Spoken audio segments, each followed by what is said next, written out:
Hello students, now today we are going to solve another numerical which is based on minimize case. So objective function is given here, z equals to 2x1 plus 3x2, subject to constraint is x1 plus x2 is less than equals to 4. Next constraint 6x1 plus 2x2 is greater than equals to 8. Next constraint x1 plus 5x2 is greater than equals to 4.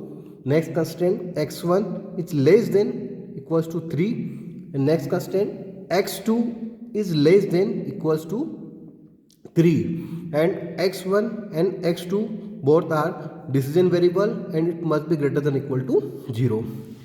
So student ये हमारे पास minimise का case है और इस case में हमारे पास number of जो constants हैं 1 2 3 4 एंड 5, और यहाँ पर जो कंस्टेंट्स का नेचर है, जो फर्स्ट कंस्टेंट है उसका नेचर क्या है, less then type, less than equal.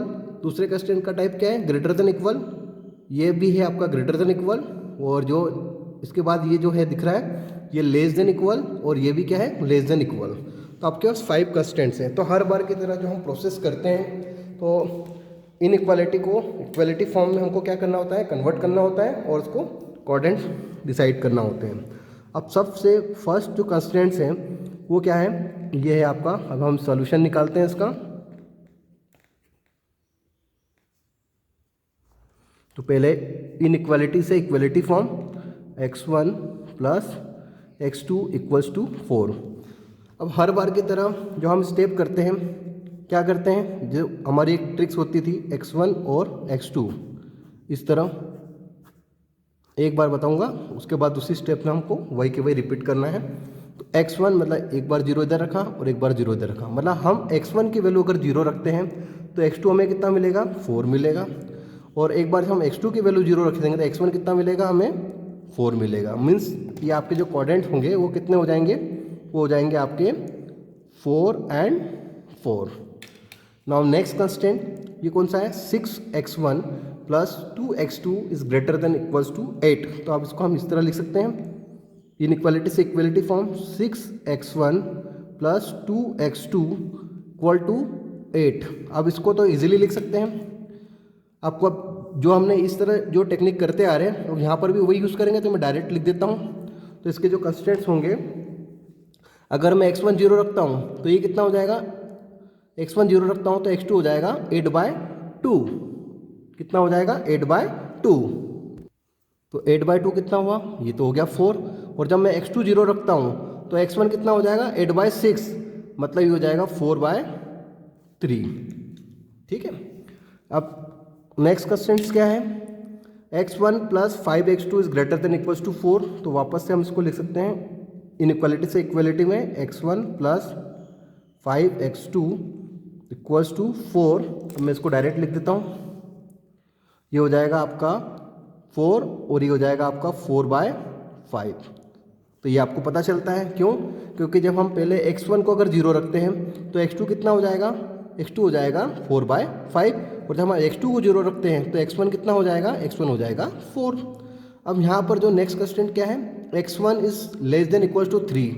तो अगर मैं इसकी बात करता हूँ इनइक्वालिटी से इक्वालिटी फॉर्म में x1 इक्वल्स टू 3, और इसको भी लिख ही लेता हूँ यहाँ पे x2 इक्वल्स टू इनइक्वालिटी से इक्वालिटी फॉर्म में 3. तो आप यहाँ पे देख रहे हो स्टूडेंट कि यहाँ पे आपको x1 की वैल्यू गिवन है, x2 की गिवन नहीं है. तो यहाँ पर तो हम लिख ही सकते हैं 3 और 0, और यहाँ पर देखो आपको x2 की वैल्यू गिवन है, x1 की नहीं है, तो 0 और ये हो गया 3. तो उम्मीद करता हूँ कि इतना तो आपको यहाँ पे क्लियर है, क्योंकि हम हर बार पिछले वीडियो में भी आप देखोगे तो यही चीज़ बार बार कर रहे हैं, तो इसको मुझे ज़्यादा डिटेल में बताने की ज़रूरत नहीं होनी चाहिए. तो आपको इतना तो क्लियर हो गया है. अब हम ग्राफ पे आते हैं. अब ग्राफ में हमने ये यहाँ पे प्लॉट कर लिया है, इसको बोल देते हैं हम x1 और इसको बोल देते हैं हम x2. अब जो आपका फर्स्ट कंस्टेंट्स है इसके कोऑर्डिनेट्स में कितने निकाले थे, 4 4, मतलब x1 4 और x2 4. अब चूंकि इसका जो नेचर कैसा है, लेस देन टाइप, तो पहले 4 एंड 4, मतलब ये हो गया आपका 4 और ये भी कितना है आपका 4. तो आप क्यों ना इसको हम इस तरह डायरेक्टली लाइन स्ट्रीट. अब चूंकि क्वेश्चन का टाइप क्या है, ये है आपका less than type. Less than type मतलब ये जो आपका जो कंस्ट्रेंट है इसको हम किस तरह लिखेंगे, ये लिखेंगे x1 plus x2 less than equals to 4। तो less than equals to 4 that means ये कैसा होगा आपका, ये रीजन, ये जो लाइन है ये ओरिजिन के क्या होगा, टूवर्ड्स होगा। तो इसको हम इस तरह, और इसको भी हम इस तरह मेंशन कर देंगे। अब जो नेक्स्ट कंस्टेंट्स है वो क्या है, 6x2 plus 2x2, 6x1 plus 2x2 is greater than equals to 8। मतलब ग्रेटर देन है, मतलब इसका मतलब ये है कि ओरिजिन से बाहर की ओर है। तो हम पहले बात करते हैं 4/3। तो 4/3 दैट मीन्स क्या, 4/3 मतलब ये हो गया आपका 4/3 दैट मीन्स 1.33 मीन्स 1.3। तो ये आपके अप्रॉक्सीमेट वैल्यू कितनी है 1.33, तो 1.3 कंसीडर कर दिया और ये 4। तो x1 कितना है 1.3 और x2 कितना है 4। तो मैं यहाँ पे x1 की वैल्यू कितना 1.3, 1 2 3, ये 1.3 यहाँ पे सर्कल बना लिया। और दूसरा कितना है उसका, x2 है आपका 4, तो 4 ये रहा। तो इसको मैं एक लाइन यहाँ से भी, यहाँ से स्ट्रेट लाइन। अब चूंकि इसका जो टाइप है वो कैसा है, greater than equals to, greater than equals to यहाँ पे मैं लिख लेता हूँ इसको 6x1 plus 2x2 is greater than equals to 8। अब ये जो है, ये जो लाइन है ये ओरिजिन से क्या होगी, बाहर की ओर जाएगी। तो ओरिजिन से बाहर की ओर जाएगी मतलब ये इस तरह आप इसको बनाओगे।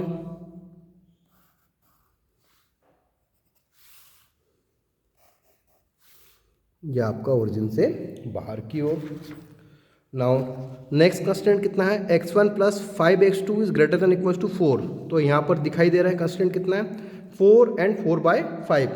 तो 4/5 कितना है, 4/5 दैट मीन्स ये है आपका 0.80। तो ये कितना हो गया 0.80, ठीक है। तो यहाँ पर x1 कितना है 4 और x2 कितना है 0.80। तो 4 तो यही है और 0.80 मतलब 0.8 इस तरह। अब यहाँ पे भी हम लाइन को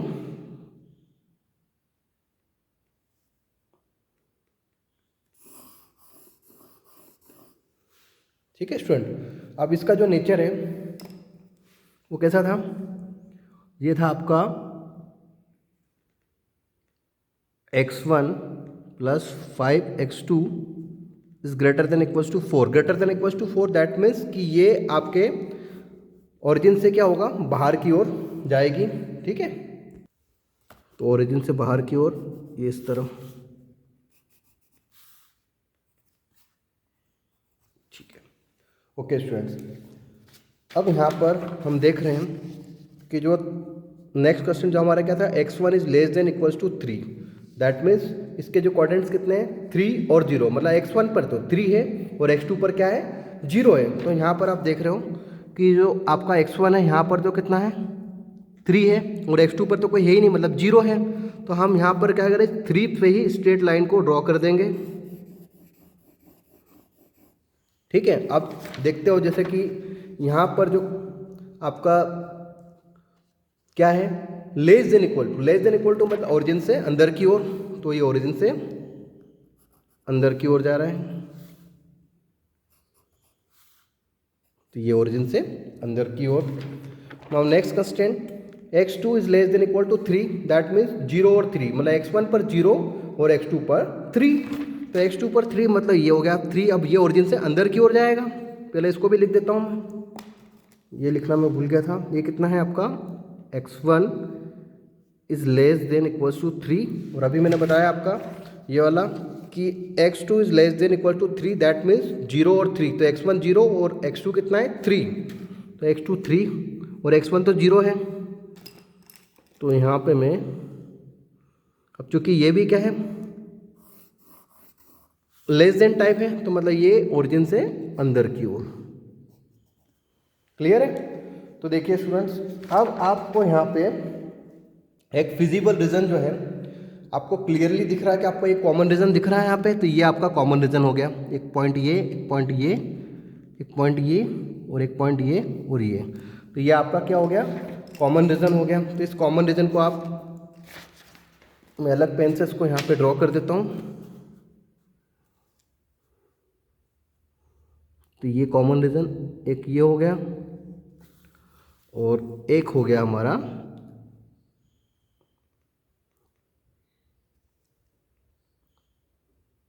इस तरफ, ये हो गया इस तरफ,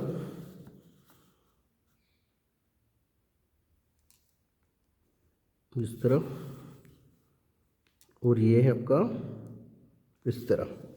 ठीक है स्टूडेंट, तो उम्मीद करता हूँ कि ये आपको समझ में आया, क्योंकि अब मुझे इसको बार बार बताने की जरूरत नहीं, क्योंकि हम पिछले न्यूमेरिकल्स में हमने इसको बहुत अच्छे से डीपली स्टडी कर लिया। तो हमारा जो कॉमन रीजन है वो यहाँ पे जो बन गया, तो उसको आप शेडेड कर सकते हो इस तरह।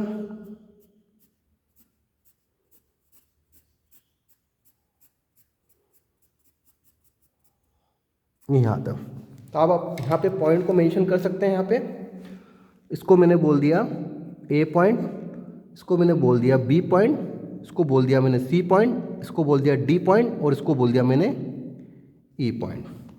अब मुझे कुछ नहीं करना है स्टूडेंट्स, यहाँ पर जो मुझे एक्सट्रीम पॉइंट मिले जो शेडेड एरिया है, इसको कौन सा रीजन बोलते हैं, इसको बोलते हैं फिजिबल रीजन। तो यहाँ पर जो एक्सट्रीम कॉर्नर पर जो पॉइंट मिले ए बी सी, ये आपका डी और ये आपका ई, तो यहाँ पे हमें क्या करना है, पॉइंट को कंसीडर करना है। अब इसके कोऑर्डिनेट यहाँ पर देखना है। अब हम यहाँ पर कोऑर्डिनेट्स को देखते हैं कभी। तो सबसे पहले ए पॉइंट पर आप देख रहे हैं, तो ए पॉइंट पर कितना मिलेगा आपको, ए पॉइंट पर देख रहे हो आप, तो ये तो होगा आपका x1 0.3, कितना होगा 0.3, और x2 कितना होगा, ये 3 के सामने, तो ये लिख दिया मैंने 3। तो यहाँ पे मैं लिख देता हूँ आपके ए पॉइंट पर 0.3 एंड 3। अब बी पॉइंट की मैं बात करता हूँ, तो बी पॉइंट पर देखिए, बी पॉइंट पर ये कहाँ पे आ रहा है, बी पॉइंट पर मतलब ये जस्ट अप्रॉक्सीमेट 1 पे आ रहा है। किस पे आ रहा है, 1 पे आ रहा है। तो ये 1 और ये तो 1, x1 1 हो गया और x2 कितना हो गया 3 हो गया। तो ये हो गया आपका 1 और ये 3। तो यहाँ पे मैं लिख देता हूँ बी पॉइंट पर 1 और 3। अब सी पॉइंट की बात करता हूँ, एक्सट्रीम पॉइंट, ये सी पॉइंट। अब सी पॉइंट पे आप देख सकते हो कि ये जो सी पॉइंट है, ये x1 कहाँ है इसका, ये 3 पर मिल रहा है। तो यहाँ पे मैंने बोल दिया x1 3 और x2 कहाँ पे है, ये 1, तो 3 1 3 1। और लास्ट में ये यहाँ पर एक डी पॉइंट भी है। अब डी पॉइंट पर तो आपको दिख ही रहा है यहाँ पे कि डी पॉइंट कहाँ पे मिल रहा है, ये आपका 1 था, 2 था, 3 था। ठीक है, तो डी पॉइंट मिल रहा, हाँ ये भी कितने पे आएगा, 3 पे आएगा। तो डी मीन्स यहाँ पर ये x1 जो है वो आपका 3 और x2 कितना है, x2 तो 0 ही था। तो आपका ये हो गया आपका 3 और ये सॉरी ये 0 नहीं होगा, ये जो पॉइंट दिख रहा है आपको, ये वाला पॉइंट। अब ये तो 3 पे मिल रहा है, लेकिन ये पॉइंट जो मिल रहा है आपका ये लगभग 2, तो 0.2, तो ये 0.2, तो ये कितना है 0.2 पे मिल रहा है। किस पे मिल रहा है, 0.2 पे मिल रहा है। अब बचा कौन सा आपका, एक ई पॉइंट बचा है। अब इस ई पॉइंट पे आप देखते हो, तो ई पॉइंट पे आपका x कितना है, x तो है आपका ई पॉइंट पर, ये अप्रोक्सीमेट आ रहा है आपका, ये ई पॉइंट यहाँ पर देख रहे हो आप, ये अप्रोक्सीमेट आ रहा है आपका 1 पर।